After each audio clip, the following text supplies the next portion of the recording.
We've already reviewed the running order for the first semifinal of Eurovision 2015, and now we turn to the second semifinal running order. Here it is.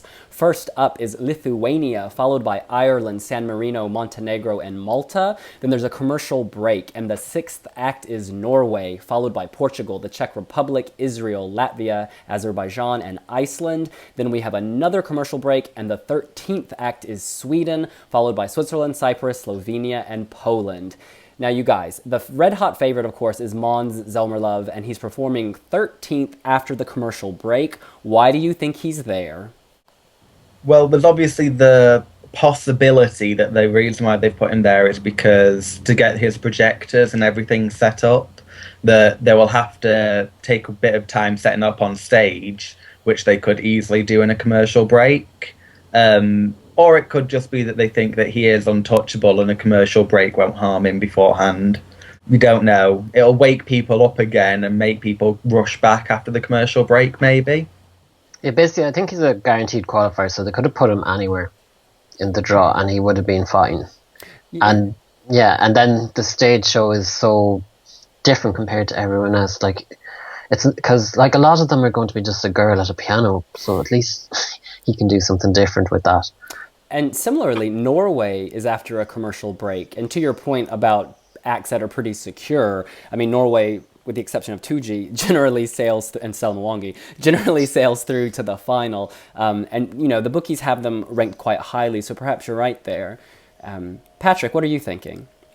Yeah, about Måns, I don't think that the draw makes anything to him. Like, he's a guaranteed qualifier for the final. Actually, I think it as well. It's because of the staging and about to prepare him and his performance.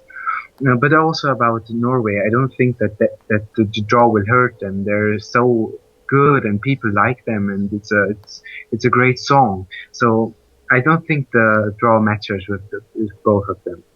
And it's interesting to me that Poland is closing the show. Usually you want to go out with a bang, like last year, you know, Paula Selling-Ovi closed one of the semifinals, I believe. And she's singing a ballad about love. And I'm not being funny here. I think that because she's in a wheelchair, they might want to have put her last so that they can prevent any kind of, you know, difficulties exiting, because you have to be quite rushed in between these shows, and having a wheelchair might complicate things. What else do you guys think about this the second semifinal running order?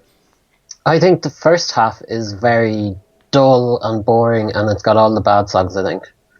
Like, I can't see a whole lot qualifying from the first half. Like, Norway is a guaranteed qualifier. I think, personally, I like Lithuania. I can see Lithuania qualifying because they've qualified with worse. But then I think from up until song number 9, which is Israel, I think Norway and Lithuania would be the only ones I would put money on qualifying. I think Malta will make it. Yes. Definitely. Like, I think the only one who are guaranteed qualifier are Norway and Malta. I even can see Lithuania don't qualifying, because opening the show is not really a good thing, and people might forget the song, and I'm not sure about it. I would say Malta and Norway are the only predictable qualifiers here. Yeah, I think Amber really benefits from this because Montenegro, San Marino are setting her up quite nicely. I personally quite like her song, and I think that even people who don't will have to recognize it stands out following those two. The country I'm really feeling for is Porrig's Ireland. Going second with a somewhat sleepy song, I really worry it's going to be forgotten. And I think she has a great voice, and I actually quite like that song, so it upsets me a little. See, I'm kind of like of two minds. Like, I'm hoping that if they don't qualify, RT will be like, oh, we need to do a proper selection next year. But obviously I'd like to see them qualify because they're Ireland. But yeah, I think she's lost. The song isn't strong enough to pull itself out from that position. That's been the hope with Ireland for many a year, though, that something will happen and they'll finally decide to try it seriously again. So, but yeah, I genuinely thought that Molly would qualify from the second semi-final, but now I really doubt it. And for me, the strongest segment of the second semifinal comes from number 9 to 13. That's Israel, then Latvia, then Azerbaijan, then Iceland, then Sweden.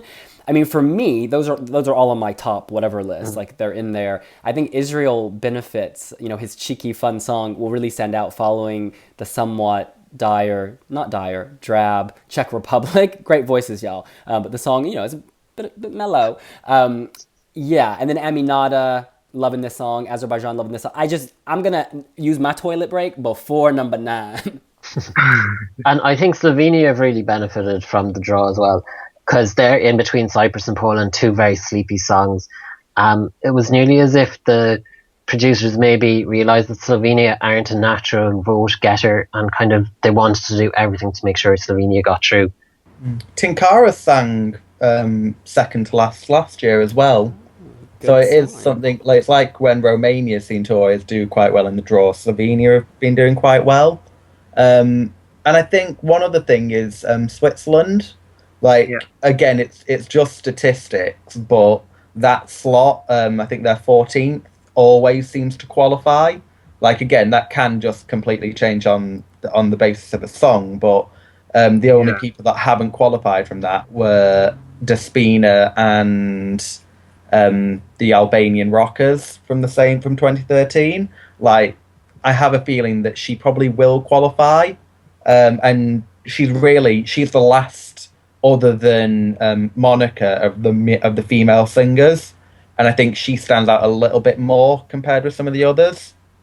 I personally think that Switzerland is in a big trouble after Sweden. Like, everybody will think, oh yeah, Sweden, what a great song, and this staging, oh my god, oh, and Switzerland is over. Oh, it's over.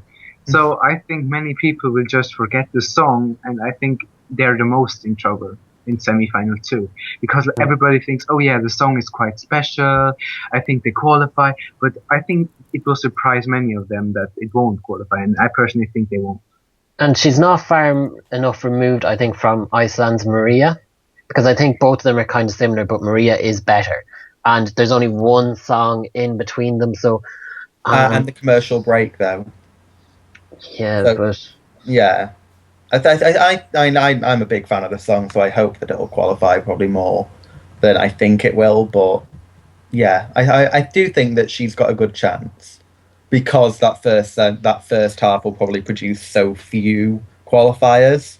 Like, if that does only produce 3 qualifiers from that first half, then there are 7 between the 9 songs in the second half, and like, I don't think that Cyprus are going to qualify, and then you just got to pick one of the other 7 not to.